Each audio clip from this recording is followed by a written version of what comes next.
Okay, so here we have a budget mid-range sorcerer. Sorcerer is one of the best classes to do a budget mid-range list in because blue just has incredibly powerful cards and purple has incredibly overstated cards. They're just some of the most obscene. Like Mammoth is stupid. So I am the control player, so I look at cards in terms of value over a long period of time rather than specifically curve, although this deck does seem to have quite a decent curve to it as well. So the way I build a deck is I start at the end and I work my way back to the beginning.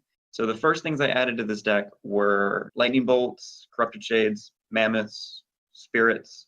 I put in mammoths.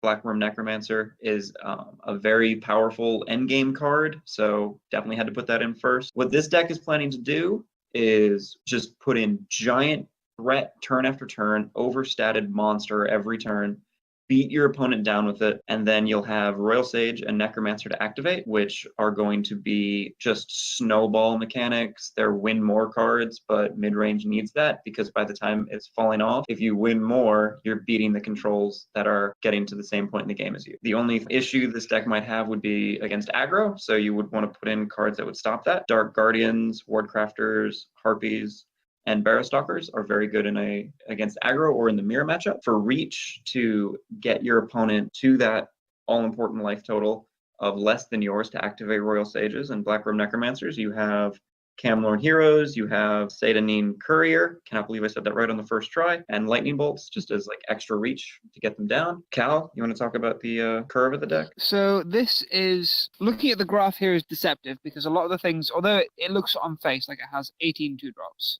a lot of these are not turn 2 plays. Things like the Courier can be, but they're better used to make value trades.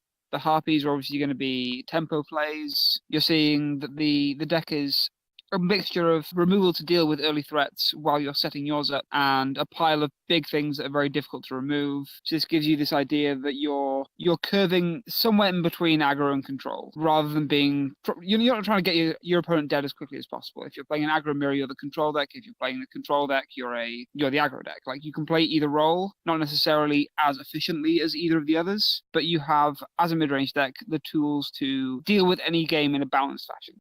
Yes. So what this, as a budget list, and we'll get to Duke in a moment, as the budget list for this is also an incredibly cheap deck to play.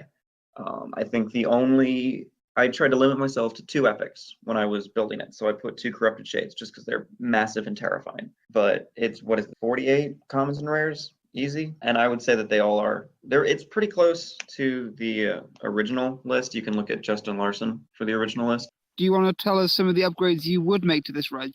Yes. So I was trying to be as budget as possible here. I had to stop that for the control lists, but for this one, I limited myself to no expansions, and I limited myself to no legendaries, just 2 epics. What you would add in here would be Bleak Coast Trolls, which are from one of the Forgotten Hero collections. You would also add in HikingEmeric if you could. You would add in another Corrupted Shade. You would add 3 Daggerfall Mages instead of probably Sedyanin Courier. Probably top out Ancana, right?